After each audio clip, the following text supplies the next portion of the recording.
Ashok, given your Sunday morning network luck, shall we try that? Yes. Okay. Go Just ahead. give me a moment. I need to see that. I don't need to see the screen. Wait, once I'll just take it out. I'll take out my Seven Realities hard No, I copy. opened it. I opened it as well. So whichever works. Okay. Anyway, so Avatar Meher Baba Ki Jai. The seven realities: existence, love, sacrifice, renunciation, knowledge, control, and surrender. I give no importance to creed, dogma, caste, the performance of religious ceremonies and rites, but to the understanding of the following seven realities. 1. The only real existence is that of the one and only God, who is the self in every finite self. 2. The only real love is the love for this infinity God, which arouses an intense longing to see, know, and become one with its truth, God.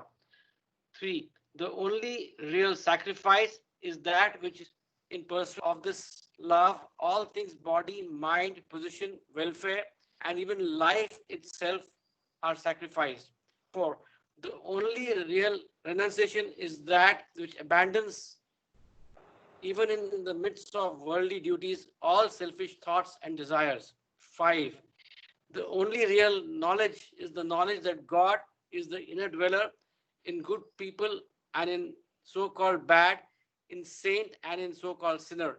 This knowledge requires you to help all equally as circumstances demand without expectation of reward when compelled to take part in a dispute without the slightest trace of enmity or hatred, to try to make others happy with brotherly or sisterly feeling for each one, and to harm no one in thought, word, or deed, not even those who harm you. 6. The real control is the discipline of the senses to abstain from indulgence in low desires, which alone ensures absolute purity of character. 7. The only real surrender is that in which poise is undisturbed by any adverse circumstance, and the individual, amidst every kind of hardship, is resigned with perfect calm to the will of God. Avatar Meher Baba Ki Jai, our inner loving selves. Jai Baba. Jai Baba. So it's a momentous day. We are going to be reading for the 40th day on the trot, just for discourses. And we are reading on the last day of the lockdown. Lockdown, if you take unlock into consideration, it's unlock 1.0 as far as India is concerned. So we Yes. have done something that we can all be happy about and thank Baba for guiding us in every step of the way. So, with that out of the way, let's get into brass tacks 172 on the physical book, part 3. That's the last piece of the ego. Let's remove it and throw it away, and then we are all in seventh plane. I'm kidding. Okay. So, 173. what is that? 173, no? Page. 172. Page 172 on the physical book. Just a question. Did we read the part 2? Yes, we did yesterday. We did part 2 yesterday. Guerrilla warfare, remember? Yes. Thank you. Yeah, Baba. All right. Cool.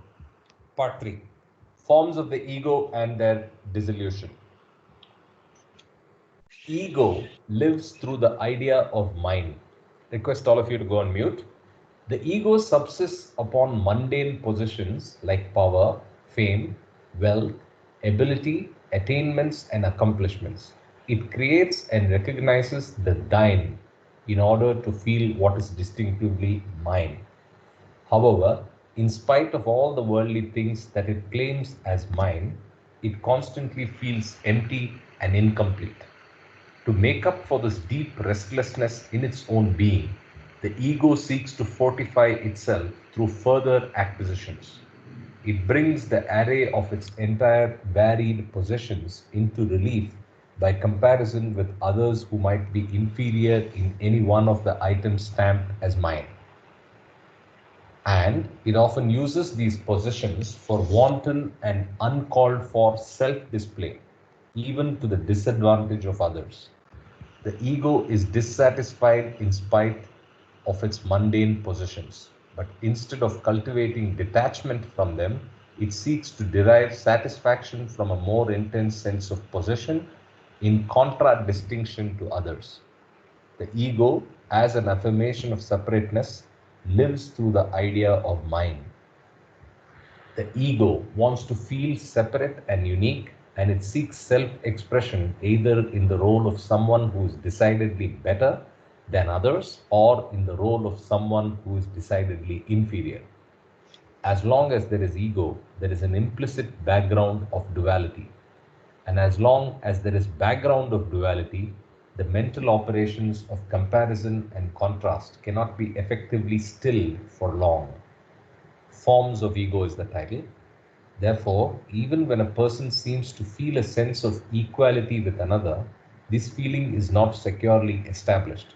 It marks a point of transition between the two attitudes of the ego rather than permanent freedom from the distinction between the I and the you. Idea of equality.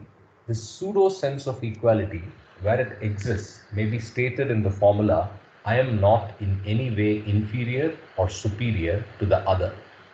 This will at once be seen to be a negative assertion of the ego. The balance between the I and the you is constantly disturbed by the predominance of a superiority or inferiority complex. The idea of equality rises to restore this lost balance. The negative assertion of the ego in the form of equality is, however, utterly different from the sense of unity that is characteristic of the life of spiritual freedom.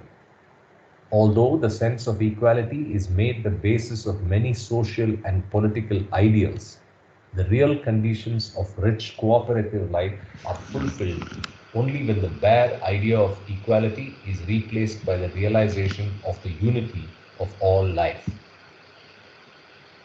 Two complexes. The feelings of superiority and inferiority are reactions to each other, and the artificially induced feeling of equality might be regarded as a reaction to both. In all these three modes, the ego succeeds in asserting its separateness. The superiority complex and the inferiority complex, for the most part, remain disconnected from each other. They both seek separate and alternate expression through suitable objects, as when a person dominates those whom he regards as his inferiors and submits to those whom he looks upon as his superiors. But such alternative expression through contrasting behavior only accentuates these opposite complexes instead of leading to their dissolution. Superiority complex. The superiority complex is stirred when a person meets someone who is in some way remarkably inferior in mundane possessions. In spite of its many possessions, the ego is constantly confronted with the spectacle of its intrinsic emptiness. Therefore, it clings to the comforting delusion of its worthwhileness by demonstrating the greatness of its possessions. This contrast is not confined to theoretical comparison, but often exhibits itself in an actual clash with others. Thus, aggressiveness is a natural outcome of the need to compensate for the poverty of the ego life. Inferiority complex. The inferiority complex is stirred when a person meets someone who is in some way remarkably superior in respect to mundane possessions, but his submissiveness to the other is rooted either in fear or selfishness. It can never be wholehearted or spontaneous because there is a lurking jealousy of and even hatred for the other possessing something he would rather have for himself. All forced and outward submission is purely the effect of an inferiority complex, and can only enhance the ego in one of its worst forms. The ego attributes its sense of emptiness to the apparently inferior positions it claims as mine, rather than to its deep rooted viciousness in seeking fulfillment through possessions. Awareness of its inferiority in possessions becomes only a further stimulus for making desperate efforts to add to its possessions through such means as are available to it. Thus, while perpetuating the inward poverty of the soul, the inferiority complex, like the superiority complex, constitutes an agent for selfishness and social chaos, and for the accumulation of that type of ignorance which characterizes the ego. Surrender, different from inferiority complex. When a person comes into contact with a perfect master and recognizes him as having the state of ego-less perfection, he voluntarily surrenders himself to the master. The disciple perceives the ego to be a source of perpetual ignorance, restlessness, and conflict, and he recognizes his own inability to terminate it. But this self surrender should be carefully distinguished from the inferiority complex because it is accompanied by awareness that the master is the ideal and as such has a basic unity with the disciple. Such self surrender is in no way an expression of loss of confidence. On the contrary, it is an expression of confidence in the final overcoming of all obstacles through the help of the master. The appreciation of the divinity of the master is the manner in which the higher self of the disciple expresses its sense of dignity. Intervention of master. In order to bring about a rapid dissolution of these two chief forms of the ego, the master may deliberately stir both of these complexes in alternation. If the disciple is on the point of losing heart and giving up the search, he might arouse in him deep self-confidence. If he is on the point of becoming egotistic, he might break through this new barrier by creating situations in which the disciple has to accept and recognize his own incapacity or futility. Thus, the master wields his influence over the disciple to expedite the stages that the melting ego passes through before its final disappearance.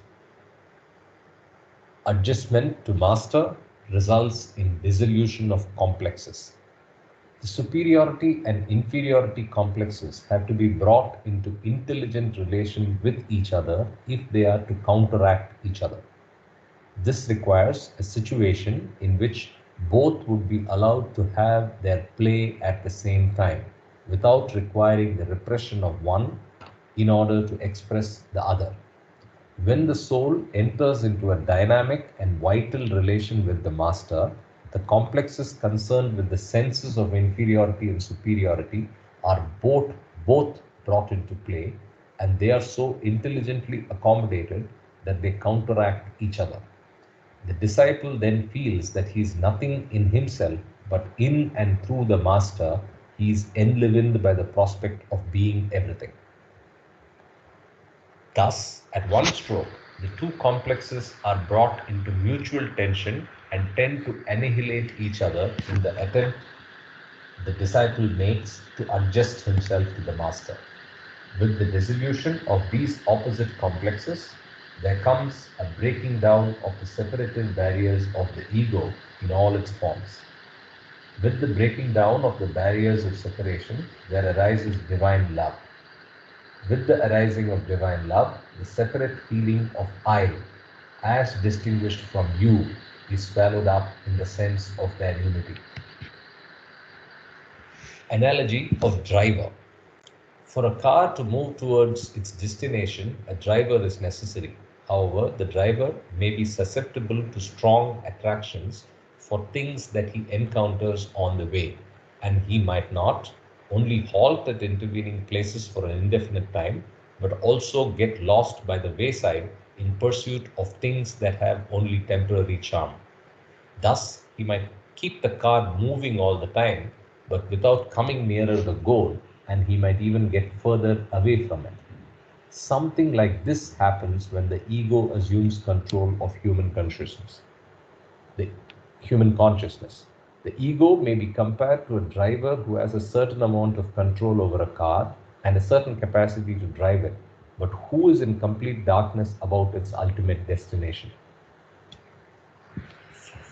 For a car to reach its ultimate destination, it is not enough merely to have someone who can drive the car. It is equally necessary that this driver should be able to direct the car towards the destination.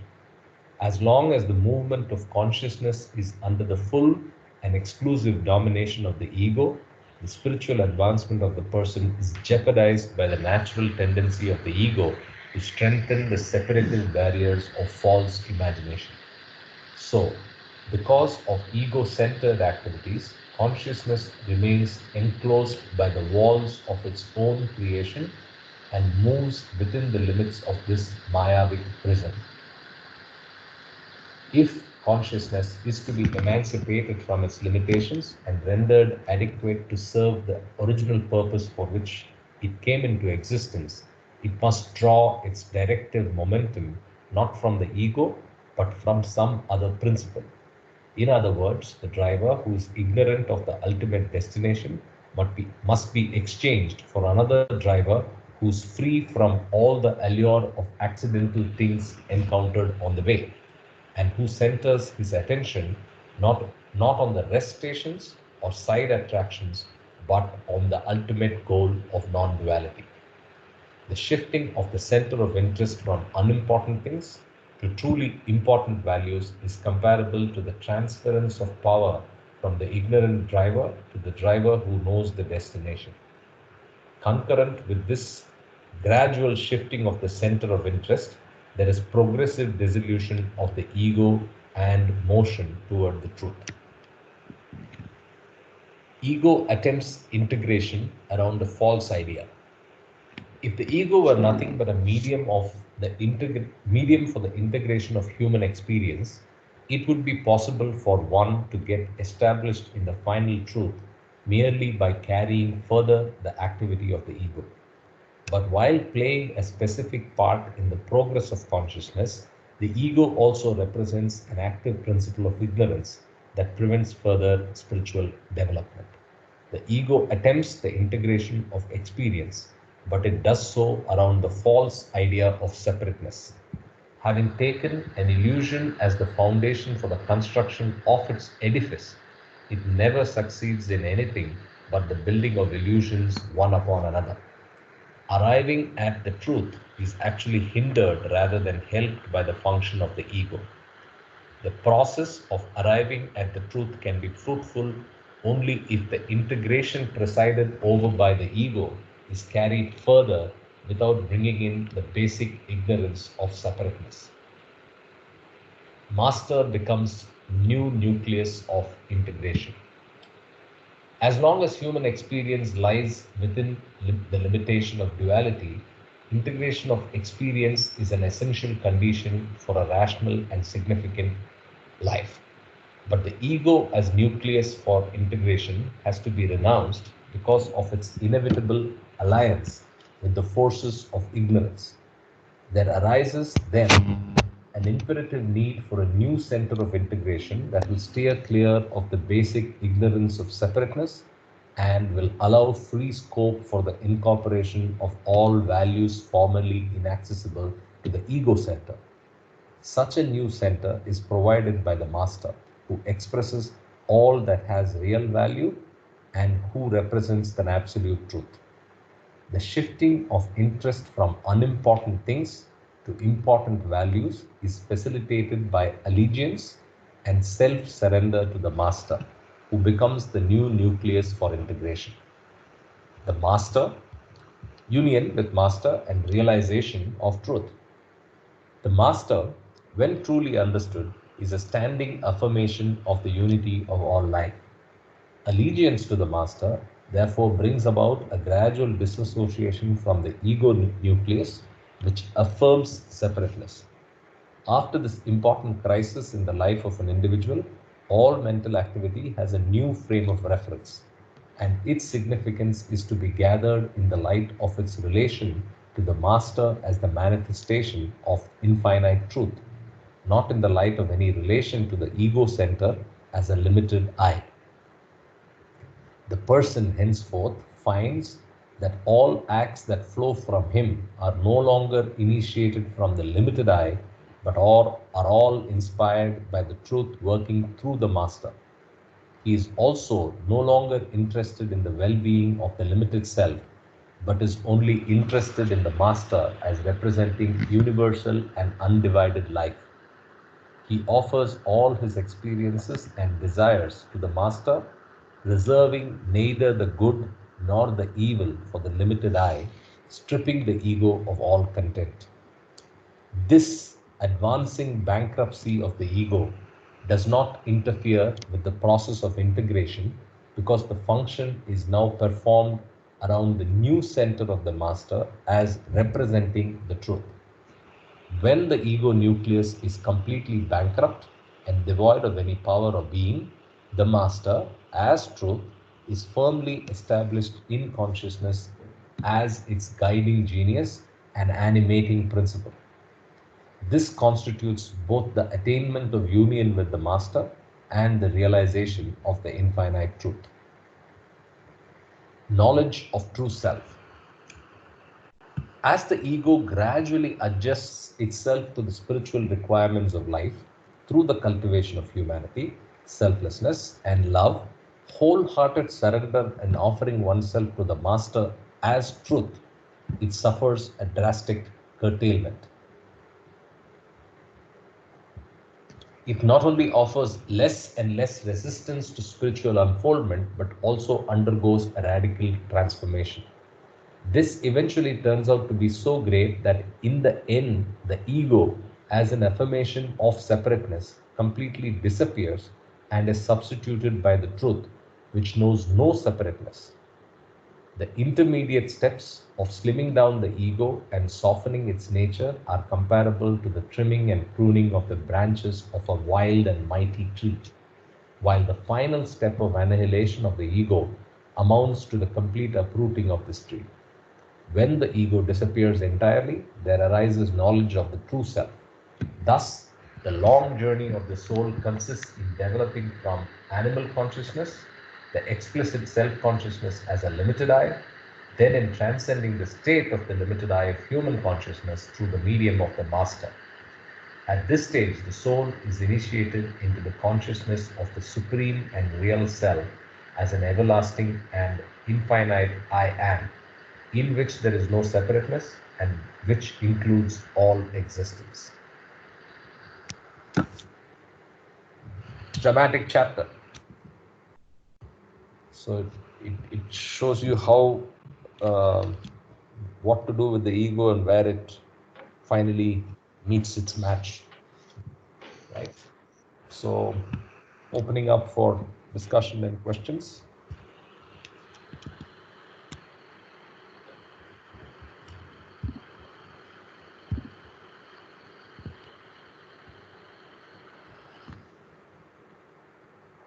All are silent. Deeply reflective. I think this chapter is a good one. It's it starts with the complexes, and then it says that it defines the true nature of surrender, and then it tells you how the master works on your ego and finishes it. So I kept quiet because I don't have any thoughts. And if I say something, people might think I'm an idiot. Or if I say something sublime, people think I'm elevated. I'm kind of confused. That's why shutting my mouth shut. So you are alternating between superiority and inferiority complex. Deal with that. Kidding. Can I say something? Can you all hear me? Sure. Jay Baba. Yes, Ashok, yes. Okay, couple of points I was just noting down. One is that there is a great requirement of equipoise.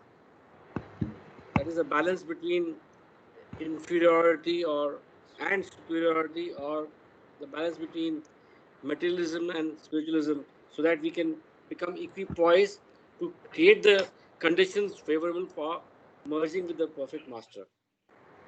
And it goes without saying that the perfect master, we need him at all times as a friend, philosopher, and guide, as a mentor, coach, parent, whatever you call him. But we need him by our side in this journey. And of course, the complete annihilation of the ego as the final step. But in this last 40 days, I'm just carrying two words I think which is summarizes love and truth. Jai Baba. Jai Baba. Love and what? What else did you say? I'm sorry. Truth. Truth. The truth of the awareness of the master. The realization of truth. It says in this one paragraph, union with the master and realization of truth. Thank you. I think the second last, it's on page 177. So I assume there are no questions then. It's just comments that we got. So Kama, a summary, or before that, any questions? Feel free. Jai Baba, how are you guys? Can you hear me? Yeah. Yes. Yeah, okay. I guess that commenting on what Dr. Ravi was saying, I think if he wants us to do a survey of all the participants, whether he is he has an inferiority complex, superiority complex, equality complex, or he believes in unity, so we can do that. I'm kidding. And I think I think we had discussed this earlier, that the whole issue of these three different triumvirates, inferiority, superiority, and equality, is only in the waking state. It's a man-made thing. It's a very relative thing that we face consciously or unconsciously in our personal life and professional life only in the 16 hours, which is 67% of our day-to-day activities. Second, what Ashok was saying, I think is correct, that love and truth. I think there is an expression called let go. So if you remove the ego, you're left with LNT, Larsen and Toubro, or love and truth. So if I was the ad guy for Larsen and Toubro, I would say love and truth. We believe in love and truth. But so I think that when Ashok mentioned the word love and truth, immediately this phrase came out, because many people have used this phrase, let go, and you remove the letters EGO and you're left with the letters LNT. And because this is the third part of the final nature of the ego and its termination, I think again, almost every chapter, the importance of the perfect master in our life is very important rather than doing it ourselves. And number two is, I think there is an analogy of the driver, and I think it's an analogy of all the Babas, the spiritual shopping, the Babas who are on the first plane, second plane, third plane, like the Jaggis and the Sri Ravi and so on and so forth, where there's a big corporate following for these people. That's okay, they have to go through this process. And I think that we are very lucky to not only be connected with the perfect master, but the Supreme Sadguru Avatar Meher Baba, but it's just the beginning. So I think that analogy was very beautiful as to how people can get stuck with people who are in the first plane, second plane, who are self-deluded. So I think we all went through our spiritual shopping either in this life or many lifetimes, and today we are fortunate to be under the umbrella of Avatar Meher Baba.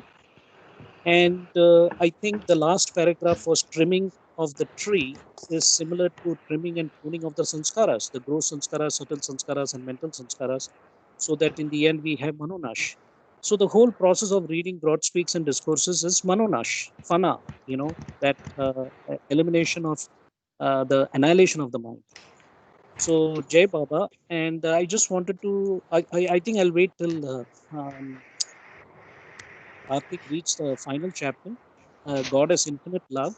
And I want to thank Karthik to come out with this point that today is the 40th day. And actually the discourses, if you number all the chapters, including its 40 chapters. So we'll be reading the 40th chapter, absolutely. It's 42, I should say. God as Infinite Love, which will be the 42nd chapter. And 40 is also a very divine number, the 40 days of fast and all those kind of things. So I'll leave that. Jai Baba. Okay, Karthik, here you go. Okay, thank you, Kama. So let's go to page 399 on the physical book.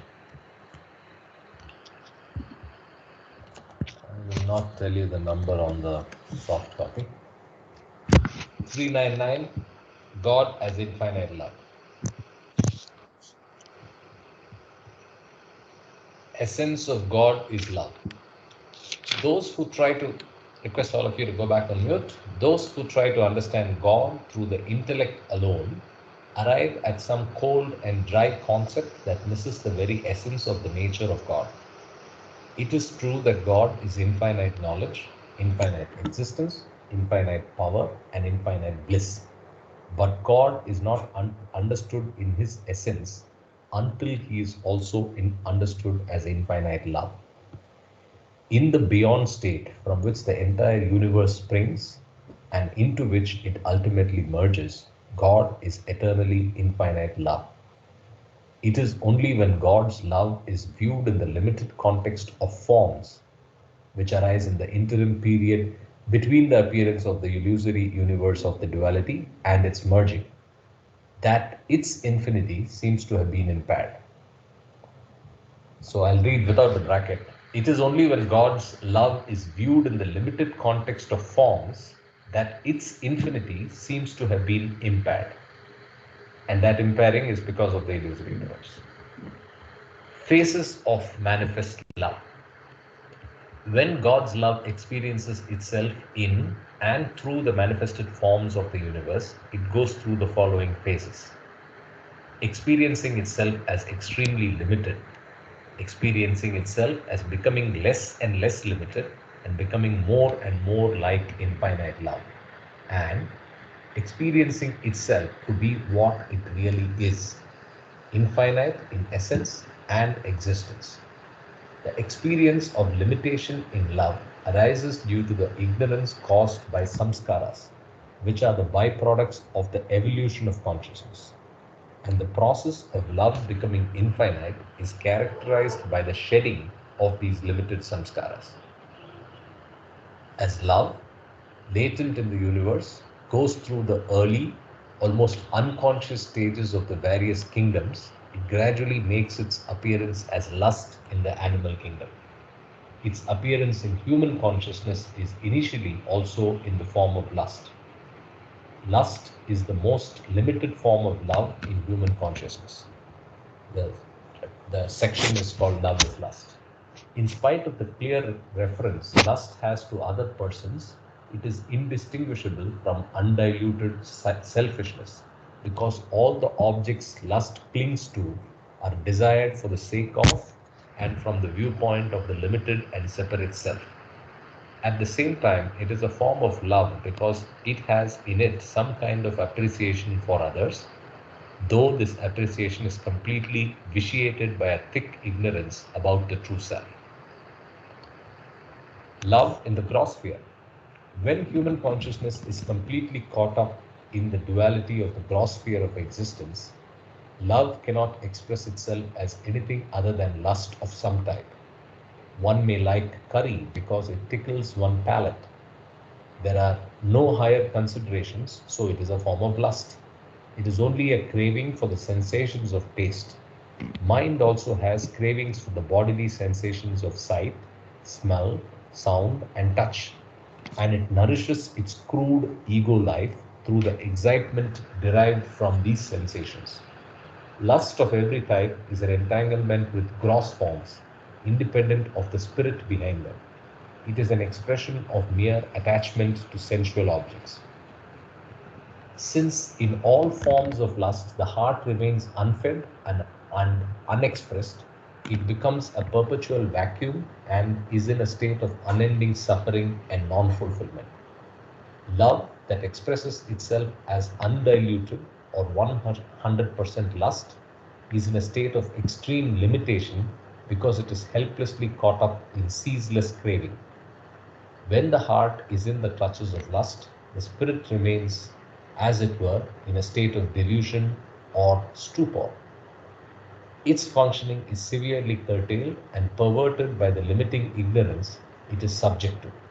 Its higher potentialities are denied expression and fulfillment. And this thwarting and suppression of the life of the spirit entails a state of utter bondage. In lust, infinity asserts itself indirectly. Lust is the most limited form of love, functioning under the thraldom of ignorance. The unambiguous stamp of insufficiency that lust invariably bears is in itself a sign that it is an incomplete and inadequate expression of something deeper that is vast and unlimited.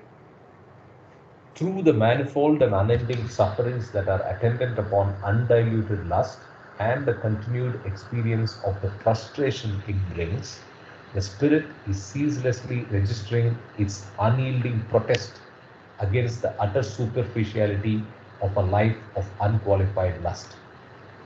In this manner, the irrepressible voice of the infinity of God's love indirectly asserts the imperative claims of its unexpressed but unimpaired reality. Stages of love. Even in the lowest lustful life of the gross sphere, God is experiencing himself as a lover. But it is the state of a lover who is completely ignorant about the true nature of himself or of God the Beloved. It is the state of a lover who is inexorably separated from the divine beloved by an opaque curtain of ununderstood duality.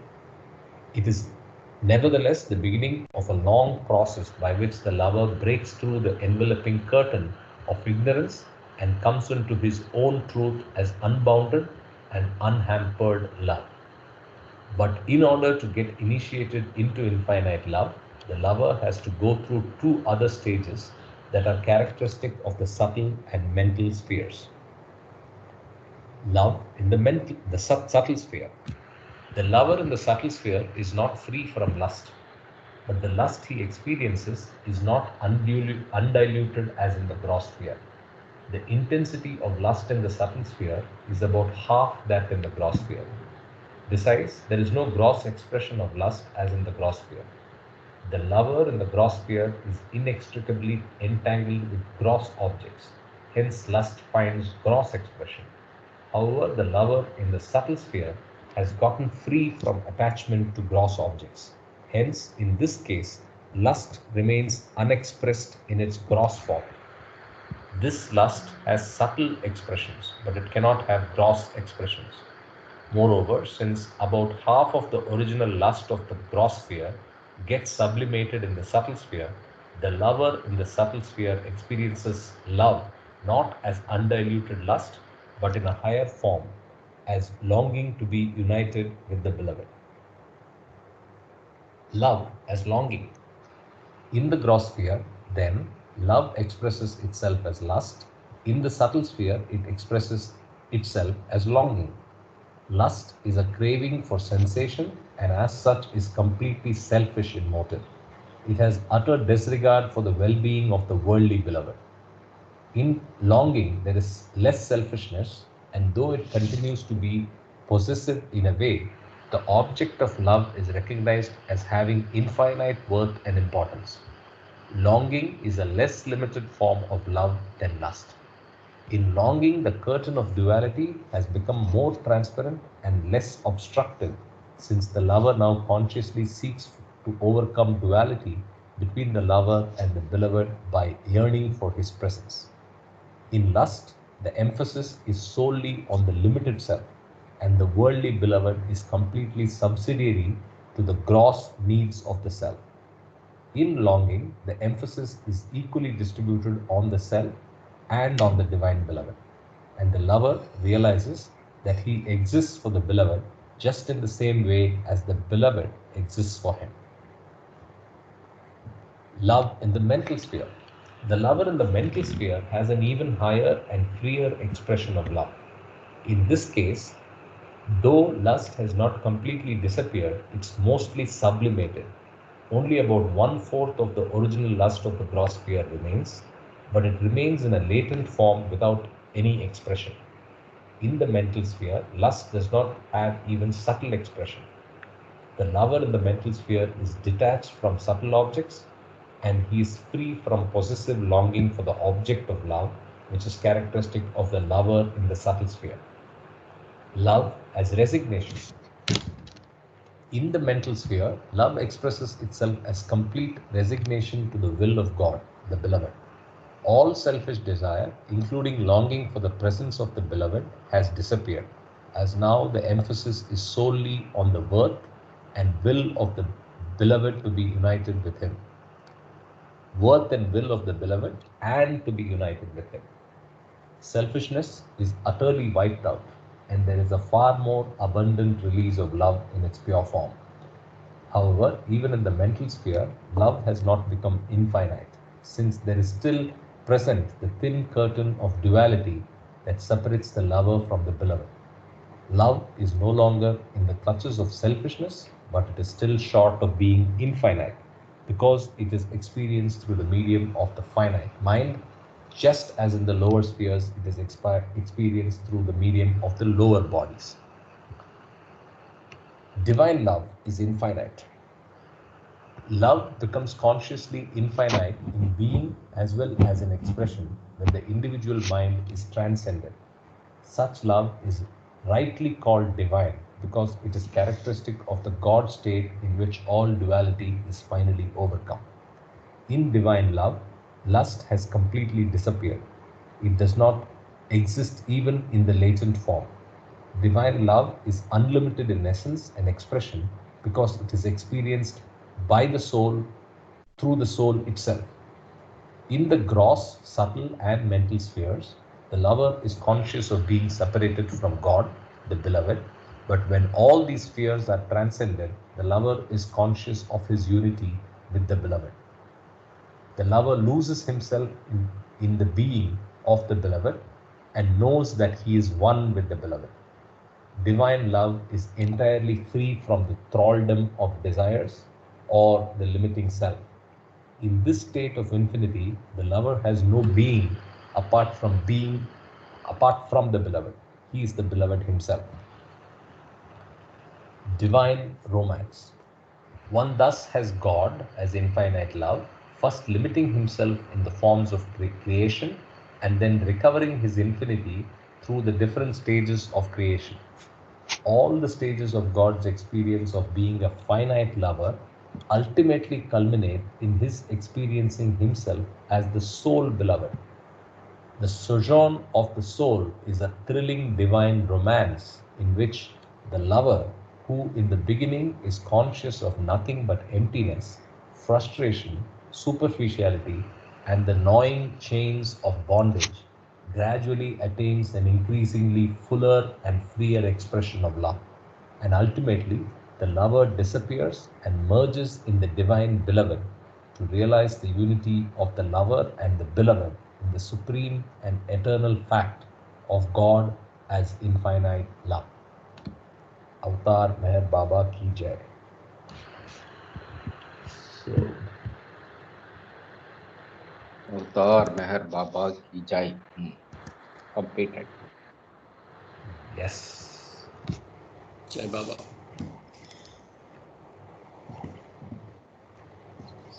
So, any comments and questions? Jai Baba. I have one question, if I can ask, Sure. on Sure. love as longing. So as you move on from, I'll read it first and express my question. In the gross sphere, this is page 401, last para. Yeah. The gross sphere, then love expresses itself as lust. And in the subtle sphere, it expresses itself as longing. So I assume I'm in gross sphere and trying to go to the subtle sphere. Lust is a craving for sensations, and as such is completely selfish in motive. It has utter disregard for well-being of the worldly beloved. Worldly beloved here is Baba, or no? This is the point of attraction here in the The gross point sphere. of lustly attraction in the gross sphere. Gross sphere. In longing, there is less selfishness, and though it continues to be possessive in a way, the object of love is recognized as having infinite worth and importance.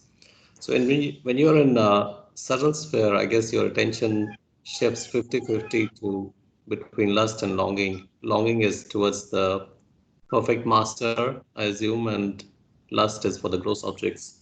But can there be longing for gross objects?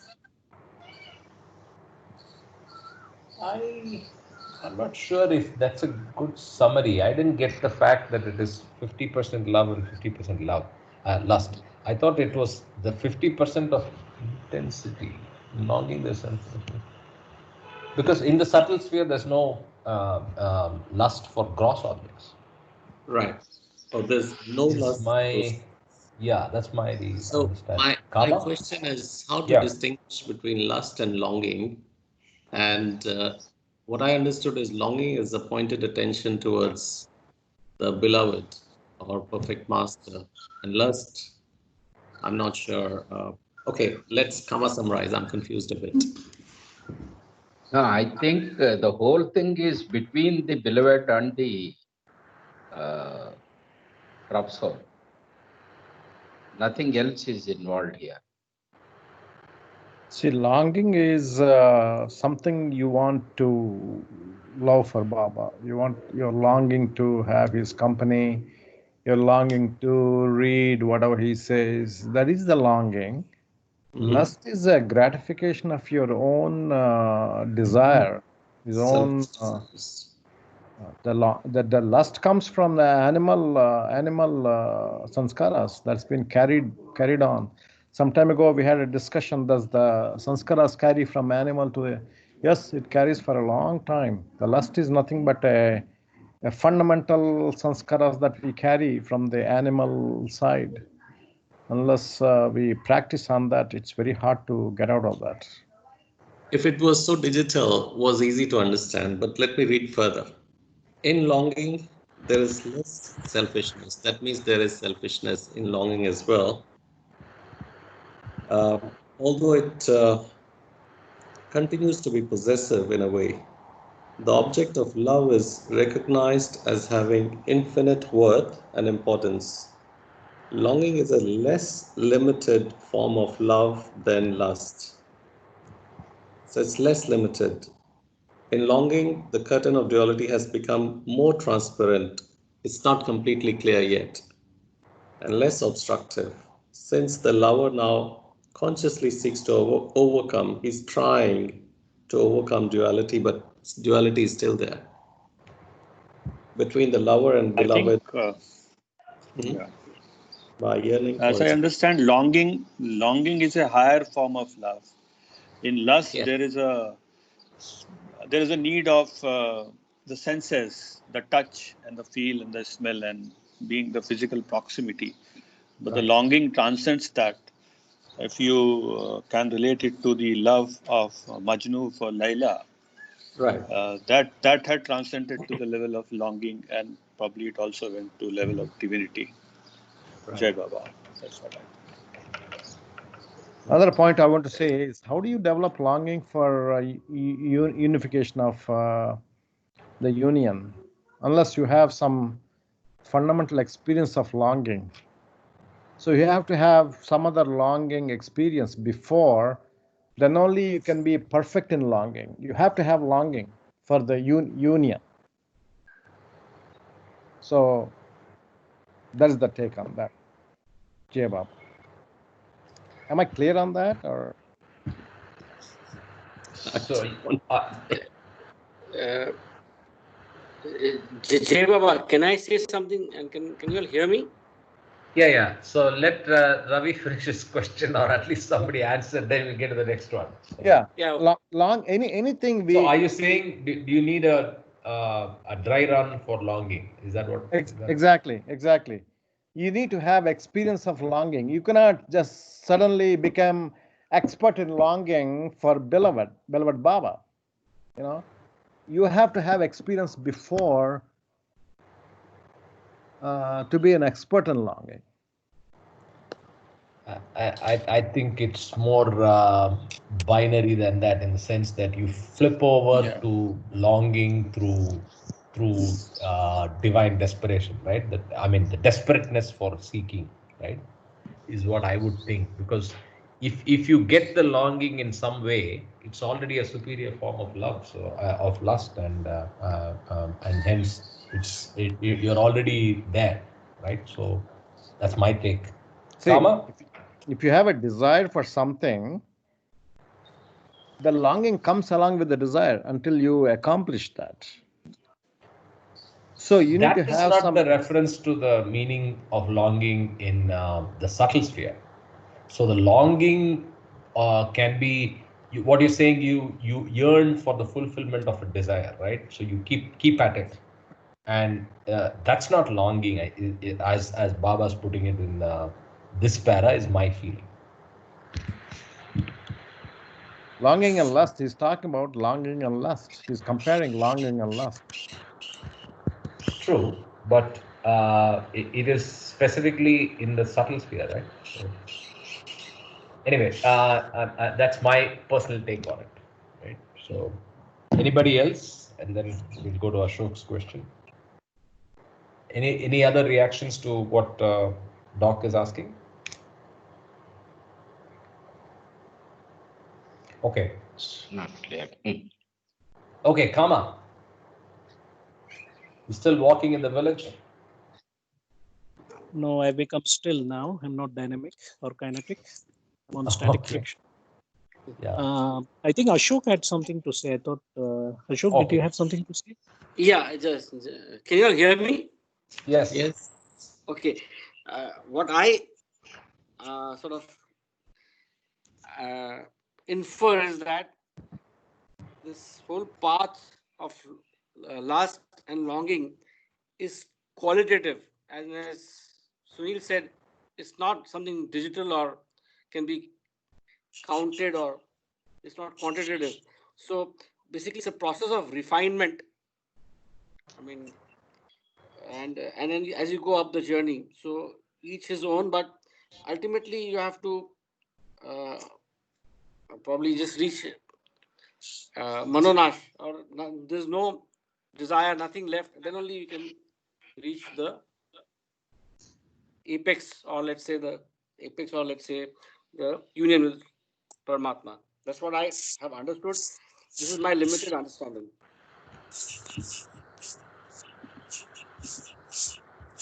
Okay. Thank you, Jai Baba.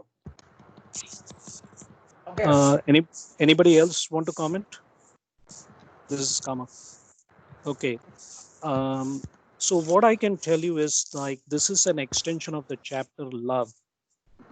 In chapter love, which we read, we were talking about pure love, divine love, and mundane human love. So you can look at mundane human love as the lust aspect. This chapter goes into the gross, subtle, and mental body. And what you see out here is that I will try to just give you the essence of this chapter. It's a very, very important chapter because this is the process we are going through. It says that lust is the most limited form of love in human consciousness. So imagine that we are all in the zeroth plane. This is the gross plane of existence. So we are dealing with the 5 physical sensations, T square SQ, touch, taste, sound, smell, sight, the physical sensations, and 1 mental sensation of thought, which is from the mental body. Now, lust, normally people look at it from sexual duality point of view, like sexual attraction, but lust is also gluttony for food, for cars, for objects, material objects, and so on and so forth, to fulfill the 5 physical sensations. I want to travel. I want to see everywhere. I want to watch all the rock and roll shows. That's how I was. I am. But the thing is that there are two aspects. One is the material life and one is the spiritual life. So when you look at in terms of the material life, we are dealing with these 5 physical sensations, and the lust is to do with the material aspect.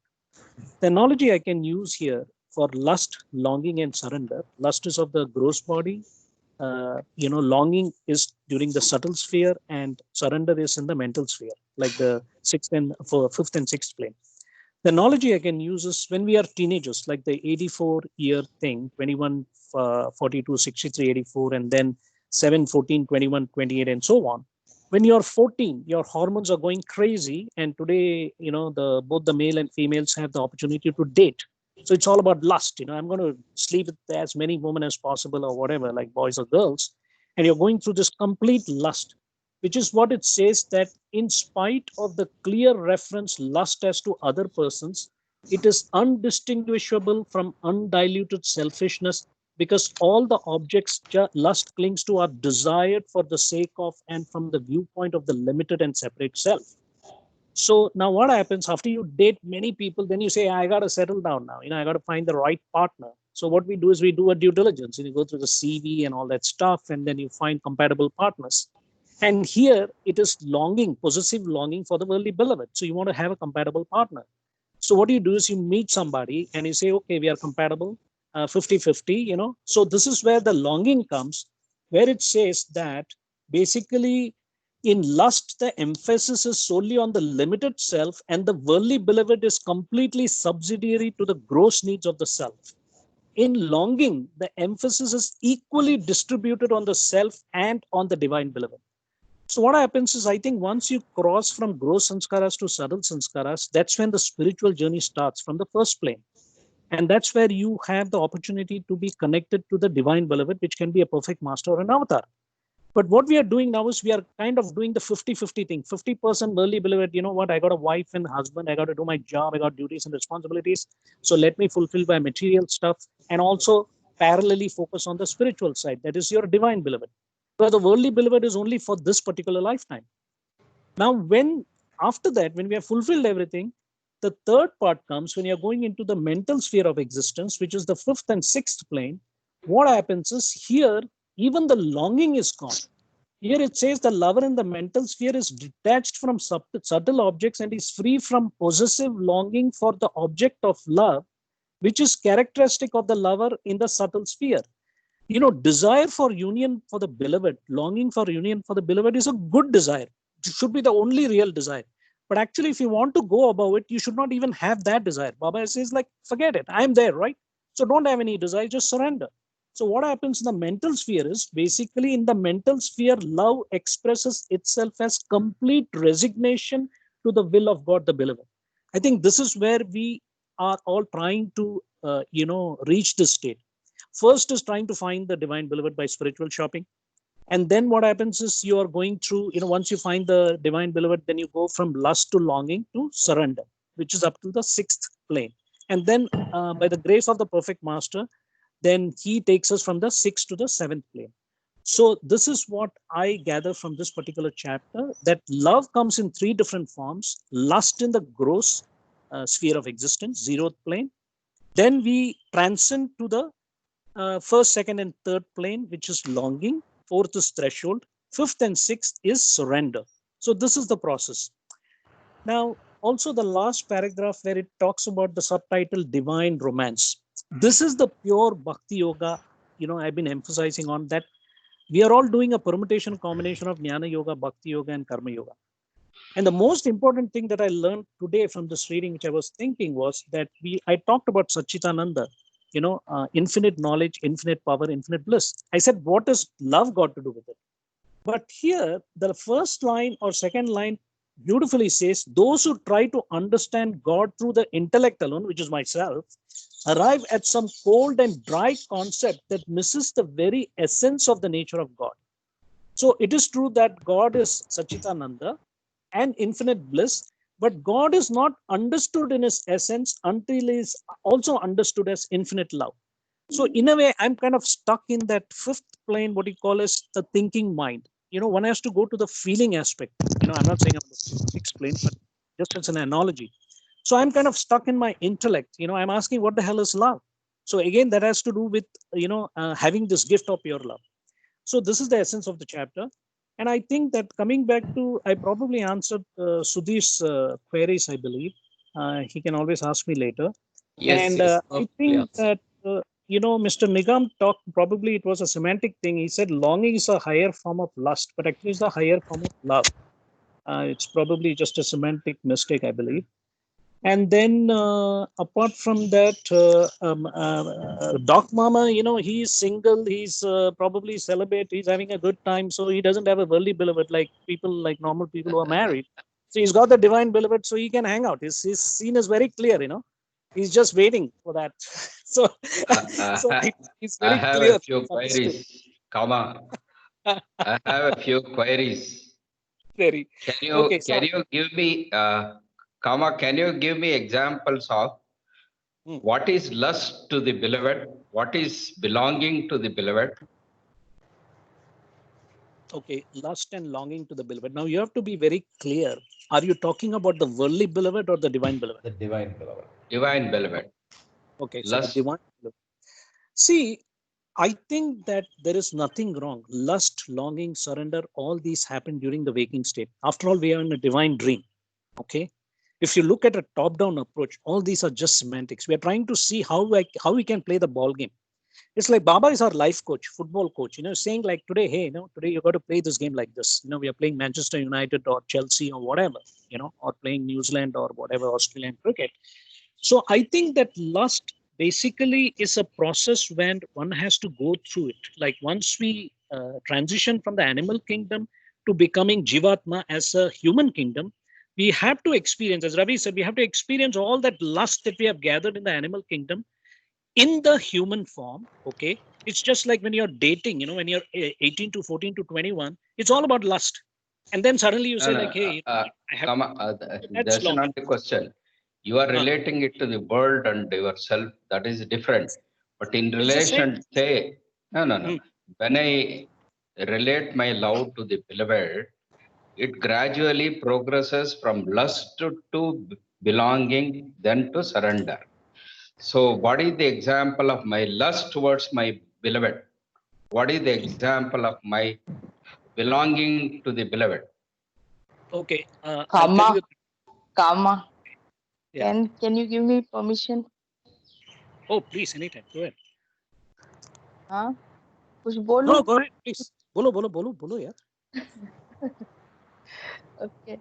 So I think Doc Mama's question is very, very valid, and I've been trying to also make out this difference between the worldly beloved and the real beloved, our Baba, Meher Baba. So I think when we attach the gross, when we want to be with in physical proximity of Baba, I mean Baba has given his physical proximity to, because we are the avatar is someone we really know that he was on this on the earth, and it is just recent past for us. We have his pictures, we have his videos and everything except his voice. I think we have everything of Baba. So I think Doc Mama, to especially to address to your query, is that when you long for, when you love to be with the gross form of Meher Baba, then we are talking about having the physical proximity, which is the gross level form of love, and then we go to the last part of it. So when people were with Baba, you see that they have been longing to be with him, and they wanted to go and meet him, and they had been writing to him and doing all kinds of things to, and it is like longing to wait when he will give his darshan, or when they can spend some time, have a meal with him, or do all of that. That there was this part of grossly longing to be with him is probably the basic. And there was, and while he was in this gross form, he was also in his subtle form, that all the people who were connected to him, they always felt Baba around them. Somewhere or other they call it miracles or something, incidents happening as if Baba was with them. So they also experienced him through the subtle form, which is on the longing part, to longing to be with the beloved, longing to be with the beloved. And then comes the ultimate form, saying that whatever I may do, whether I may do the physical part, have a meal with him, stay with him, do all of that, or whether I experience his miracles and this and that with the subtle form, the final thing that we long for is just becoming one with him, so that there is no separation That's it. I mean, that you are not never, you're permanently with him forever. Now, there is a difference between the worldly beloved, the quality of love for the worldly beloved, and the quality of love for the divine beloved. The quality of love is entirely, of course, it could be a practice ground for the worldly beloved, but the divine quality of divine beloved is very different, because at some point of time when he takes over that love, we experience something very different that we will never experience with the worldly beloved. So the baby steps is to say, in the gross sphere we long for Baba's or the divine beloved's physical proximity. At the subtle sphere we experience that, oh, Baba's light is formed. I mean, this Baba's light, like Namita does a lot of subtle and mental love. Like she decorates Baba every day, and she looks at him, and she resonates herself with Baba, and those movements are very beautiful for her. And then the ultimate thing is that all forms and all these things disappear, and there is a formless form with whom we just seek unity. I think that is the ultimate thing. So there is a difference between worldly and divine beloved. I think these are the steps. Jai Baba. Thank you. Thank you. It substantiates and also clarifies my own ideas. Thank you very much. So it is Jai Baba. going to Meherabad is lust, reading about Yeah. Baba, understanding and then feeling and also experiencing moments of, the Taha moments with Baba is belonging, and Yes. merging with him is surrender, which is yet to come. Exactly. I think you dot on. You got it. And I think it's all about now experiencing it. Jai Thank you. Baba. Jai Baba, this is Kama here. I have a question to Vidya about what you said about the worldly beloved and the divine beloved. Now, isn't the worldly beloved there as a medium, as a form for us to practice what we do with our divine beloved? Why there should be a differentiation? Because there is the thing about how to love God. And how to love God implies how you deal in your relationships with people, especially, right? Animate or inanimate. So I'm just wondering, when you maybe you can clarify the statement, there is a difference, you said. So I don't find any difference when you're dealing, ideally speaking, that when you're dealing with people and when you're dealing with the divine beloved, why should it be different? Okay, so Kama, as I think it is right to say that all the relationships of this world are preparing us for the ultimate relationship. I said this in my previous conversations also, so I stick to that. Yes, there is a connection between the worldly relationships and Baba relationship. But what we do in Baba relationship, many times we do not do in worldly relationships, because our commitment and stakes are higher with Baba. So you say that, Baba beats me up, I'm agree ready to take it. Baba keeps me here, I'm ready to take it. Baba throws me out, I'm ready to take it. So this is the kind of love or surrenderance we have towards Baba. But if the same thing is done by our partner, we tend to fight. We ask what is going on and why are you doing this to me and all that stuff. So why? Because the connection, the kind of the way we look at the worldly and the other person is like, we are not able to, while we say that everyone, there is Baba in everyone, but in our in spouse, we are not able to say, oh, I see Baba in you, so whatever you may do, I will accept it, because we try to intellectualize it and say that what the spouse is doing is right or wrong. So we tend to judge, but whereas with Baba, we tend don't judge, because we say whatever Baba does is Baba, whatever Baba does is correct, because Baba is Avatar, Baba is God, and God do not make mistakes. That is our belief, unsaid belief, total belief that Baba will never make mistakes. Whatever he does is right. So he may meet me, hit me, do whatever, but in the worldly case, we may not do that. But yeah, worldly beloved is a practice ground who will test your patience, tell how much do you love, and you can do all those things. But beyond a point, you will not be able to practice the real divine love with the worldly beloved unless you cannot see the difference between the divine beloved and the worldly beloved has merged, and you do not see difference. Like for example, Mehera wouldn't have seen difference between God and beloved, because for Mehera, God and beloved were same. Same goes for Radha. Radha felt Krishna is God, but she also loved him, as the worldly beloved. So if Krishna would do whatever with her, he would ignore her, he wouldn't meet her for years. And she got married to someone else also. But at the end of the day, her love in her heart was untouched because the quality of love was very different. But in today, while you are dating the guys, girls and guys, and you are dropping the relationships, you are breaking and you're making, and all this we are doing with no commitment. There are so many terms and conditions attached to that worldly relationships. You have a list of norms that you want to meet before you enter the relationship. With God, that is not possible. All conditions are His conditions. You have to basically comply with His conditions. Otherwise, you may walk out. He doesn't care whether you are there or not there. It is your job to be part of His circle.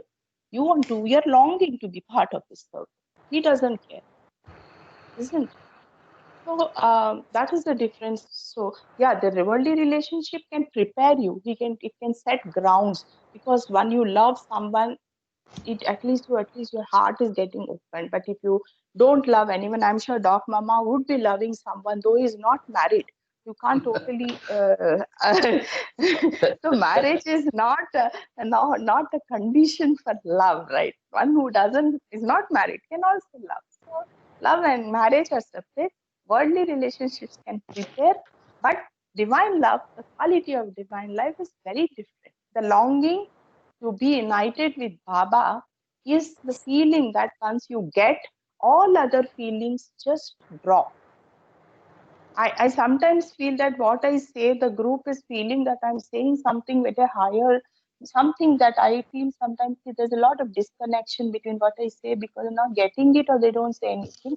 But this is true, that the moment you get intensity of love to a great level that you want long for unity with divine, it is such a beautiful state that you lose the sight of all the worldly experiences, all the importance that is given to worldly duties disappear. Everything that you felt was important disappear. Even the devotion disappears. Even what we are doing for Baba disappears. The only longing that remains is just stay with Baba. Just long to be one with him. There is no separation because there is no other goal of human life other than this. It is all about peaking to that level to say, I don't want anything. I just want your unity. And then after that, there is no other goal. There is no other desire. And like Kama said, even the desire of unity melts because you forget that you have this desire. It just happens that the desire also melts. So it is a desire with going to a desireless state and becoming one. Because in the unity, everything merges. Everything of the universe, all desires and everything merges. So we peak, the love peaks at the level that everything falls and becomes flat. Jai Great. Baba Vidya, thank you for such a beautiful clarification. I have to just say, Doc Mama is very lucky. He's not getting distracted by a worldly beloved unless he has a secret lover we don't know about. Jai Baba. People are Why are getting you so married at old curious? ages nowadays. Mama, why are you so curious? Jay Baba, I have a question. Because I want to Yeah, learn like from your Jay Baba, mistakes. I have a question. Yeah. Yes, yes. Maybe Vidya, you can answer this. We Yeah. have all been to many Baba centers, okay? So, where would you place these Baba centers? I think Baba in his lifetime, he just boiled it down to just the Samadhi and, he didn't really go and open so many branches. But we find today that there are so many Babas, and I think Nasik, when we went, or Nagpur, there are 2 or 3 of them. So where Yeah. would you place that? Is that lust and longing, or what is it? I mean, why do people go and open these? And then there is ritualistic stuff that happens around these Baba centers. I'm just curious. Ranga, you will put me in at the spot of saying something that some people Becomes may not controversial. like. It would No, become no, no. controversial. See, when But there I was will say something that Baba said during his lifetime. Baba said, don't have my pictures and don't create all these centers and all that. He never liked it. First place, when someone would go to him saying, I would like to have a center, he actually discouraged it. He said, I am talking being non-ritualistic. I'm telling you, destroy everything and focus on the formless form of God. But you again want to create one this thing and the pictures, the sculptures and whatever we had. So Baba was against all the centers, having centers. At the same time, there are people who want to do certain things together and feel Baba's love.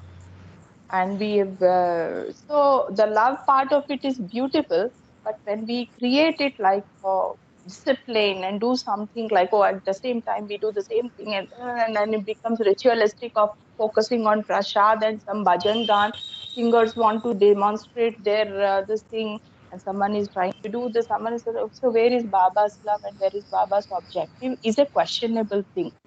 So I don't have answers, but in Baba's words, Baba said he did not encourage centers. okay, Can I come in? Yeah, Say, yeah. if we do not have places where we say, if that is the case, what we are doing is also a ritualistic thing. Exactly. Why we need I to think come together to discuss? no, I think the Say, there distinction need. is the objective of So coming I together. have to tell you something again here. Now so when we get into without any love and without any attachment, without any commitment, if we are doing something as a mundane activity, it is ritual. But if I think we have come together to learn and to know something about Baba, and we wanted to read and understand what Baba said in the books, that was the objective of coming together. Once that objective is over, if you keep continuing this thing just for the sake of having started this, then it becomes ritualistic. The moment the purpose of this is over, we should dismantle. That is why Baba used to make so many institutions and dismantled it in his own lifetime, because the purpose is over, he would dismantle it. So we have to, I think purpose is very important. We should not lose the sight of purpose. Very good Yes. point.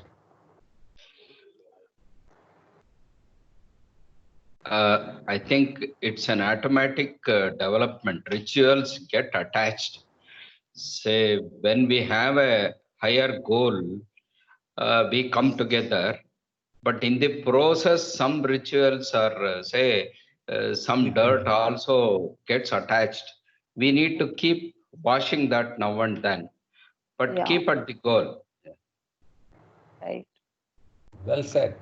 Well said. So a center with the right objective and purpose may get set, but rituals will creep in, right? So Yes, yes. that's the problem, right? So, yes, very good point. Great. So with that, if there are no more questions, we will formally conclude the reading portion and get into the assignment. Is that fine? Is there any questions? Yes.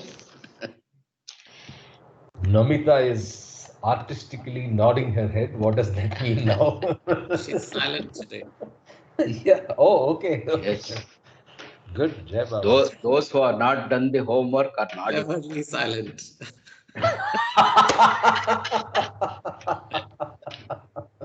That is a good one. So she picked the good. Okay. So I'll just pause for a minute and stop the recording and then